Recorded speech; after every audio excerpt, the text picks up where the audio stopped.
Hello students, welcome to EPG Patasala. I am Dr. K.R. Rammohan, Associate Professor, Head Department of Anthropology, Sikkim University. Today we are going to talk a module on biological theories of culture and sociobiology. So this module comes in theories and methods in social cultural anthropology. So before we go this module, let us see what are the learning objectives. Through this module, you will be able to know about the biological theories of culture and the concept of sociobiology and the theories of evolution, cultural ecology and neo-evolutionism. Now, the principal question in anthropology is that how did societies, cultures evolved? So everybody agreed that group of people makes a society, and society, when we say a society, there are certain features for society: a territoriality, people living together. There are certain laws regulating the social behavior. There is an economy. There is an environment. All these structural features when we can say it is a society. But what governs this society is the culture. That is, to put it simply, culture means a way of life, how people live, how people organize themselves,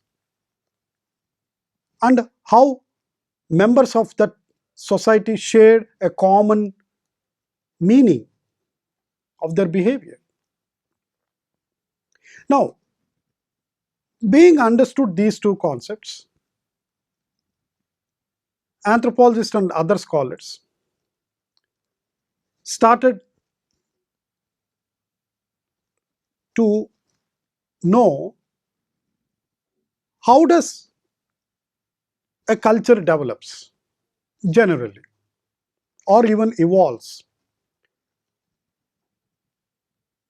So the most popular understanding is that cultures evolve from uniformly and they progress in the time span.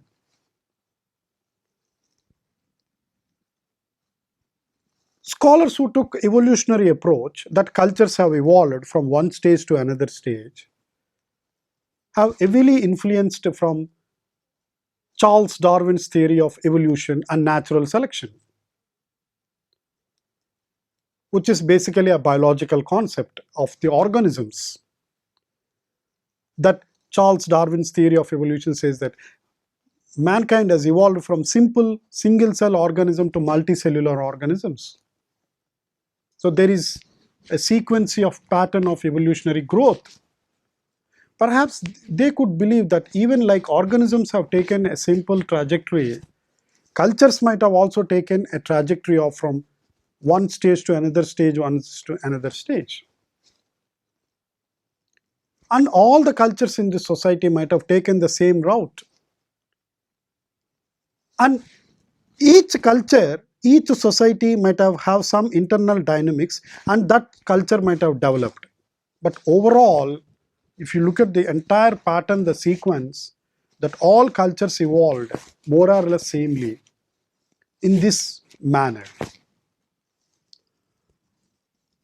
But they also said that what was the social change? Social change, I said that there could be some change within a specific culture for some reasons.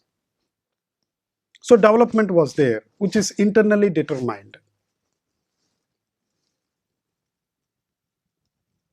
So taking this evolutionary perspective, one can say that yes, societies were primitive at one stage and it has evolved into civilized states or civilized modes of living. So this was fundamental in 19th century classical social evolutionists. But Drawing the Enlightenment thought, Charles Darwin's work, and the new cross-cultural historical and archaeological evidence, a whole generation of social evolutionary theories emerged, starting from Edward Bernard Tylor and Louis Henry Morgan. So these theories developed, though in some points rival schemes of overall social cultural progress and the origins of different institutions such as religion, marriage, and family. Why these four institutions are important? At one level, culture. Within this culture, you have religion, you have marriage, and you have family. So the main protagonists of this theory of evolution, when we talk of cultural evolution, is Herbert Spencer and Charles Darwin. So when we go deep, the term evolution represents the process of gradual development from one stage to another stage, or we can say simply from simple to complex. So this is the progress through which simple things over the time becomes more complex, and taking the cues of Darwin's most celebrated book or work on the origin of species. So Spencer also took the same ideas from Darwin, that societies might have also developed in the same lines like biological organisms. Though Spencer's theory had huge influence during his lifetime, there were other scholars emerged like Tylor, Morgan, Bastian, and Razor, considered as evolutionists. And with this, Taylor's famous work on primitive culture, which was as published in 1871. And with this book, Taylor gave this the most standard definition of on culture or civilization, taken in its wide ethnographic sense, is that complex whole which includes belief, art, morals, law, custom, and any other capabilities acquired by a man as a member of that society. And with this famous definition of culture, he proposed this unilineal evolution, that all cultures pass through the same level and same process. According to Taylor, society's evolution is unidirectional and passes through different stages. And he proposed these theories, three theories of evolution, saying that all the societies must have been savagery. They're in a savagery kind of primitive stage.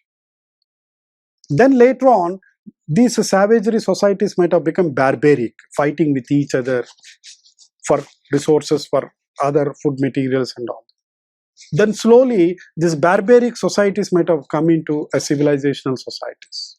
And Taylor further assumed that the primitive men were hunter-gatherers at a lower level of existence. So they had this whole hunting gathering to some other stage like pastoralism. Pastoralism to horticulturist, and horticulture to settled agriculture. Taking along the lines of Taylor, we have the other set is Morgan's views on this whole evolutionary perspective. He was the one who first gave very good book on ancient society, which is published in 1877. So Morgan was interested in the evolution of number of specific things. Unlike Taylor, which gives that cultures pass through these stages and cultures might have these different sets of economies, subsistence pattern.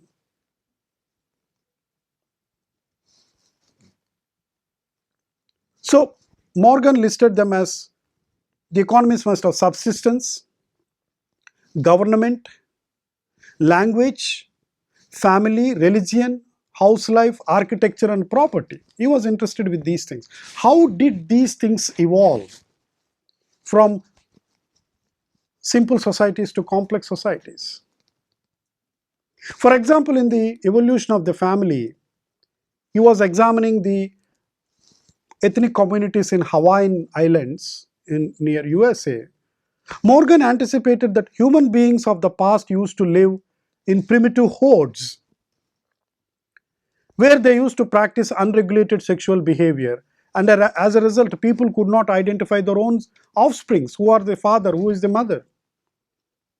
After that they came an institution where people try to get confused. No, let us not do this sexual behavior because we are not getting confused with our children.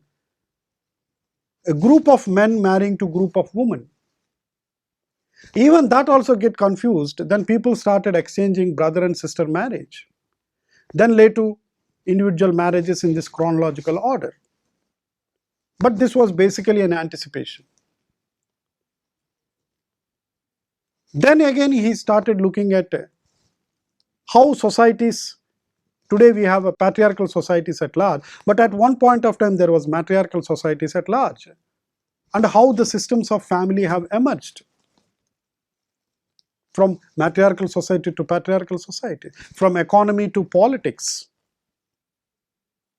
And Morgan was also interested how different aesthetics, example arts of subsistence, have evolved. So according to him, the development went through 5 successive stages in chronological order. These are natural substance with fruits, fish subsistence, farinaceous subsistence cultivation, meat and milk subsistence, and the last one is the unlimited subsistence through field agriculture. But these are all schemes that Morgan might have anticipated. On the evolution of social institutions, Morgan speculated at least the first there was kinship based societies, and then came the territorial and politically based societies. So for Morgan, the cultural features distinguishing these various stages arose from a few aspects of his thought process. Now humans were still savages, then later developed into principal institutions of mankind, associated with a sequence of different cultural patterns. So Morgan was interested how a polygamous marriage and family institution might have lead to a monogamous, a single family unit. So he traced down perhaps all the societies must have passed through the same stage. And today we have the monogamous marriage with one single family. So this sequence of evolution of family, however, has not been collected with a lot of ethnographic data, and still some of the scholars are little skeptical whether the sequence is fully correct or not. So challenging this evolutionary scheme of various social institutions like religion, marriage, family, economy, a new breed of thinking started, especially with the functionalism by Malinowski, saying that culture is like an integrated whole. Culture did not come as an evolutionary perspective,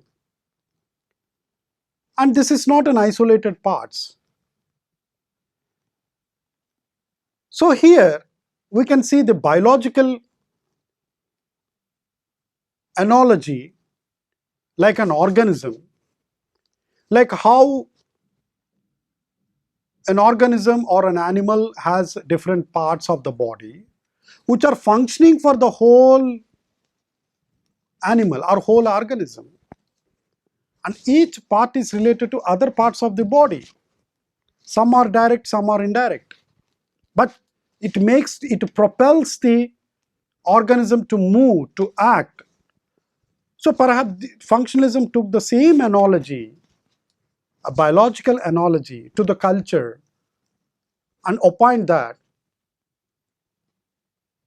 how a particular cultural phase is interrelated with other aspects of the culture and how it makes a whole system of a society. In other words, it is like cause and effect. So they wanted to understand various cultural institutions that make up a society and to explain individual social functions of each social units and their contribution to the overall functioning, not only functioning but stability of a society. So in that sense, Malinowski is credited with biocultural functionalism. In that sense, the sociobiology analogy has been understood in this context as how culture has interrelated all the parts, not just a collection or isolated units. So his famous work, particularly in the Trobriand Islands of New Guinea, Malinowski has come out with this theory of functionalism. So a culture is composed of many different elements such as food acquisition, family relationships, housing, and many other social institutions. So Malinowski proposed that all these elements are connected and work together for one single purpose, which it must meet the needs of the individuals in any culture.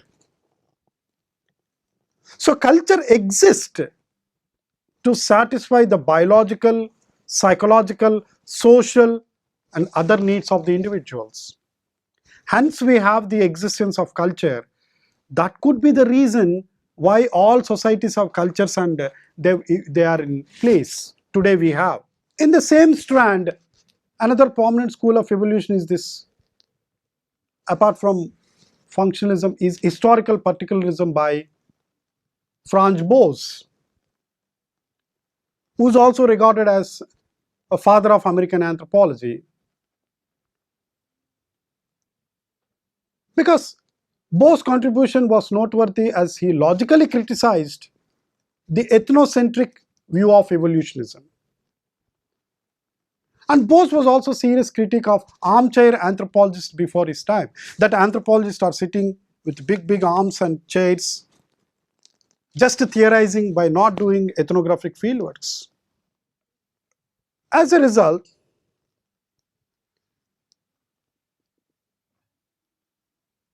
Boas was more interested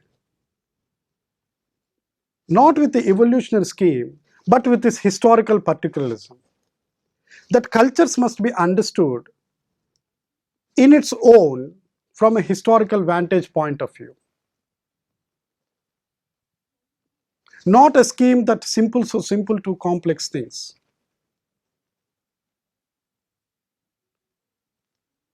So taking that analogy, the modern industrial societies, people are using diverse sources of. So how a particular society has evolved from time to time, what are the historical currents have taken place. So Boas' method of historical particularism asked for taking more and more and data. The more data an ethnographer collects, the more deeper understanding one has. In this same strand also we can get more of neo-evolutionism, which are more interested how cultures change over a period of time and why people use different sources of energy and why there is transmission in culture. The more complex use of technology, the more becomes the cultural development. So Leslie White proposed this neo-evolutionary scheme that cultures did not pass through an unilinear direction. Cultures might have developed, cultures have, according to the situations, according to the environment, according to the energy levels produced by the people who are more inventive. So it is also called to some extent ecological anthropology, where environment dictates the key feature here, and within that environment how the energy is harnessed by the people, which is beautifully given by Julian Stewart, classified evolution suggested by into three categories.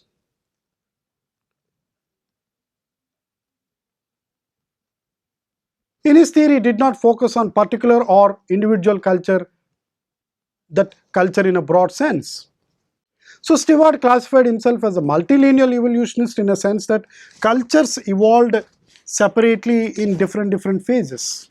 They did not follow a single strand of evolution. Sequence of parallel culture change in different areas, because a social system is determined by its environmental resources, not a historical phase.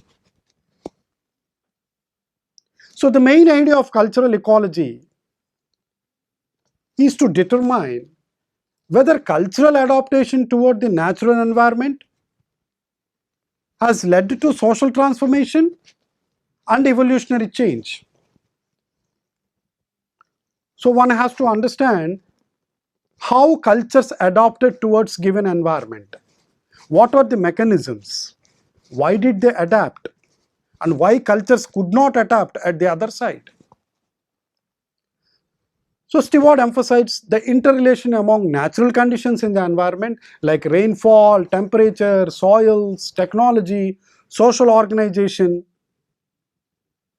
and people's behavior towards a particular socio-cultural system. Now, having understood this, we need to come back again to see this whole sociobiology. Now, sociobiology started with this whole concept again with Darwin's theory of natural selection, and organisms compete each other for survival.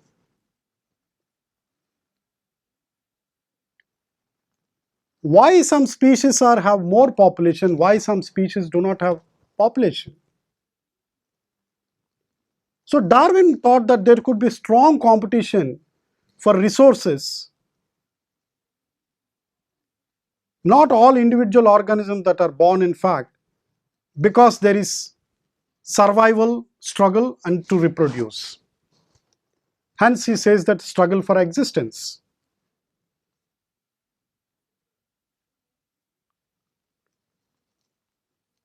Now, Darwin also interested because of the struggle for existence. There are more chances for reproduction, sexual selection, and there are less chances for reproduction. And there could be maladaptive features for adaptation, which leads to disintegration. That is why he says that people and origins species as natural selection. So natural selection chooses from occurring differences and genetic mutations. These features that tend to increase fitness, and Darwin refers this process for a long time, which is complex and highly functional, how organisms adapt to environments. So taking this Darwin's theory of natural selection, struggle for existence, the term sociobiology was introduced by E. Wilson in his book The New Synthesis, where it propagates that the systematic study of biological basis of all social behavior. Unless if you don't study the biological base, one cannot describe the social behavior. That is the whole argument of sociobiology. So Wilson seems to intend the biological basis of behavior. Perhaps it could be at a genetical level, and which he refers to social and ecological causes driving this evolution of behavior, mostly in animal populations. than what is happening neurological and psychological causes of behavior in individuals. So that means it is not just biological per se, but how the organisms have adapted towards the natural environment, which could be the basis of social behavior. However, Wilson clearly thought that sociobiology and neuroscience both might have lot of interactions and overlapping, in a sense that, is it true that because of the neurological exchange taking place between ions in a given neuron is the propelling our behavior, or it has been already there from since generations which is causing our behavior? So Wilson references to this evolution as usually taken to Darwin's theory of natural selection. Although Wilson accept the action of selection on animal or human societies can result in maladaptive outcomes also. Now, with this, sociobiology is also given to this a new branch called behavioral ecology. Behavioral ecology is a science that uses evolutionary theory, especially the adaptationist methods, which try to understand animal behavior. Why a particular animal behave in such a way? Perhaps it could be the adaptation to that given environment for its survival, for its existence, and that is the cause for its own jumping. For example, a small of jumping. Why jumping for that particular animal? Or why it eats particular food? And why it behaves, the way it sleeps, the way it runs. All these things are being attributed to the adaptationist method. That's why it is called the behavioral ecology. Now, on the other hand, sociobiologists focus strongly on selective pressures predicted by theory, on the principle of maximization of inclusive fitness. Again, it takes parallels from struggle for existence, the animal fittest of the survival. So, how a behavior in a given context is being adapted for a long period of time, which is also called behavioral adaptation to the environment. Sociobiology sometimes also refers to early Freudian understanding, where how certain changes have taken place at sexual level. Why males behave in such way? Why females behave in such way? Why males are aggressive? Why females are not aggressive? What is the gender differences in their behavior? Is it just selective, or is it just being adaptive behavior? To summarize the whole contents of the evolutionary perspectives and sociobiological perspectives is that the early impetus of understanding how societies and cultures might have occurred, evolved, and changed. So the proponents have taken largely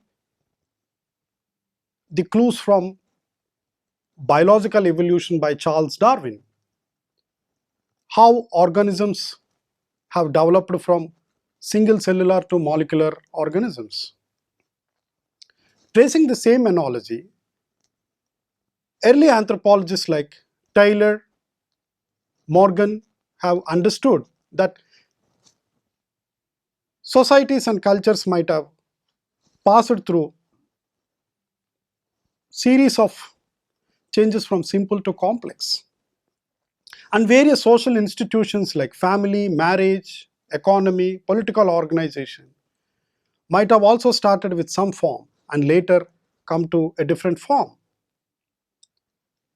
Within this evolutionary perspectives, we also seen Franz Boas' historical particularism, which rejected the comparative method and says that historical particularism is very important in understanding of a given specific culture from an historical vantage point. How and why a social institution has developed, which become culture specific, which is further given by Malinowski's concept of functionalism.